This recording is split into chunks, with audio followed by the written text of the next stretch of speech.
मैं शहबाज गौहर, हवेली लखा से ताल्लुक़ है मेरा और नज़्म कह रहा हूँ पिछले तकरीबन 6-7 साल से। तो मुझे एक नज़्म लिखनी चाहिए थी।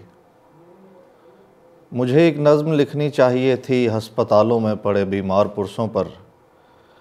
मुझे दरिया बदलती कश्तियों और बंद होते फाटकों पर नज़्म लिखनी चाहिए थी। मुझे दरिया बदलती कश्तियों और बंद होते फाटकों पर नज़्म लिखनी चाहिए थी, ऐसे लोगों पर जिन्हें लिखना नहीं आता, जिन्हें रोना नहीं आता। किसी अंधे भिखारी के तारुफ में और अपने शहर के फुटपाथ पे बिकती दुआओं पर। किसी अंधे भिखारी के तारुफ में और अपने शहर के फुटपाथ पे बिकती दुआओं पर।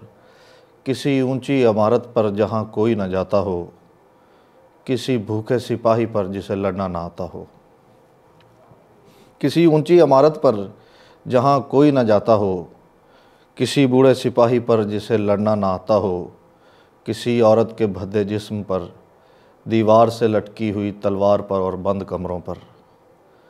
मुझे एक नज़्म लिखनी चाहिए थी, नज़्म कहती लड़कियों पर, सस्ते तोहफ़ों पर, किसी मल्लाह के दरिया में गिरते आंसुओं पर और उस माजूर बच्चे पर कि जिसके साथ कोई खेलता ना हो। मुझे एक नज़्म लिखनी चाहिए थी।